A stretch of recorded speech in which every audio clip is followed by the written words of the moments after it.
अस्सलाम वालेकुम वरहमतुल्लाहि वबरकातुहू। बुखारी में एक हदीस है जहाँ पे नबी करीम सल्लल्लाहु अलैहि वसल्लम ने फरमाया कि जहन्नुम में औरतों की तादाद ज़्यादा होगी। Women will form the majority of the people of hell. इस बात से अक्सर औरतें बहुत डिस्टर्ब हो जाती हैं और वो कहती हैं ये कैसे हो सकता है, हम इतना कुछ करते हैं अपने ख़ानदानों के लिए और हम फिर भी जहन्नुम में सबसे ज़्यादा होंगे। इस इशू को डील करने के लिए दो तरीक़े हैं।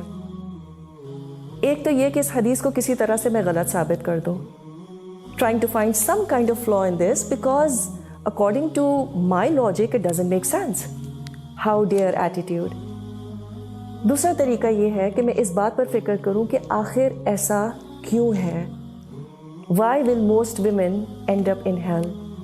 तो हमें नबी करीम सल्लल्लाहु अलैहि वसल्लम ने इसकी वजूहात भी बता दी और एक वजह यह है कि औरतें शौहरों की शुक्रगुजार नहीं होती। They not grateful to their husbands. अब सवाल ये पैदा होता है कि किस बात का शुक्र, ये कि वो मुझे मारते नहीं हैं दूसरे मर्दों की तरह, या मुझे सुबह शाम खाना खाने को देते हैं, मुझे कपड़े बनाने देते हैं, ये तो सब मैं खुद भी अफोर्ड कर सकती हूँ। क्या मुझे जहन्नुम में इसलिए फेंका जाएगा? तो फिर मैं क्या कर सकती हूँ। सवाल ये पैदा होता है कि क्या आपके शौहर सिर्फ एक ब्रेड विनर की जिम्मेदारी ही पूरी करते हैं? क्या उन्होंने कभी आपकी परेशानी में आपको अच्छा मशवरा नहीं दिया? क्या उन्होंने कभी आपकी बीमारी में आपका सर नहीं दबाया, आपका ख्याल नहीं रखा? या आप थकी भी हो तो शायद आपको पानी ला के दे दिया हो, आपके लिए कॉफ़ी बना दी हो, किचन में आकर ज़रा हाथ बटा दिया हो, कुछ नहीं तो साथ आकर खड़े हो गए हो just to give you company. बच्चे जब तंग कर रहे हो तो उनको समझाया हो कि देखो मामा does a lot for you, be nice to her. शायद बीच रात में कभी आपकी तबीयत ख़राब हो गई हो और वो उठकर फार्मेसी से आपके लिए दवा ले आए हो। शायद घर की कभी उन्होंने ग्रोसरी कर दी हो और ये भी हो सकता है कि एक आध दफ़ा ग्रोसरी बैग में से आपकी फेवरेट चॉकलेट निकल आई हो। क्या कभी ऐसा नहीं हुआ कि घर में खाना होने के बावजूद उन्होंने कहा हो चलो let's go out for dinner? क्या ये कभी नहीं हुआ कि घर की छोटी मोटी चीज़ें, कोई नल का ख़राब हो गया हो और उन्होंने अपना आधा संडे उसको ठीक करने में लगा दिया हो? और क्यों? क्योंकि आपको परेशानी हो रही थी। And I can keep going on and on.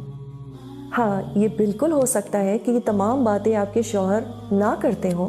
सब शौहर इतने एक्सप्रेसिव नहीं होते। तब भी अगर हम उनकी ज़िंदगियों को देखें तो आम तौर पर सुबह से शाम तक वो जो इतनी मेहनत करते हैं, किसके लिए करते हैं? और क्या ये आसान है?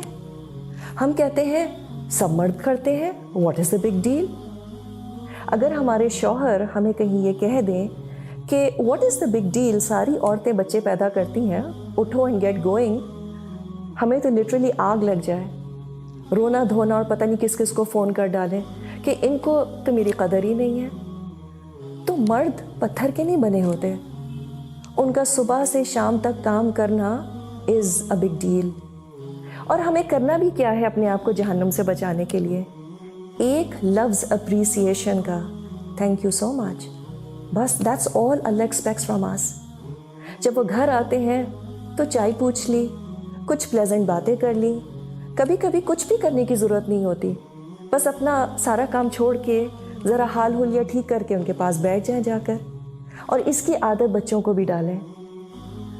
कभी माएँ पिकनिक वगैरह पर अपने बच्चों के साथ क्रिकेट खेलने की कोशिश करती हैं, तो मैं तो एटलीस्ट अपने बच्चों को कहती हूँ देखो इजी बॉल कराना प्लीज़। अल्लाह सुब्हाना ताला is so merciful to us women, he knows us too well. Sometimes he gives us such easy balls to play, मगर हमारा सारा फोकस किस बात पे होता है? But why. थोड़ा सा ज़रा हाउ भी देख लें। It can't get easier than this. And to think of it, अल्लाह ने छोटी छोटी बातों में हम औरतों के लिए इतने बड़े बड़े रिवॉर्ड्स रखे हैं। अल्लाह को ट्रस्ट करके तो देखें। It's all about how we perceive his commands. So the trick is to forget about why and focus on how.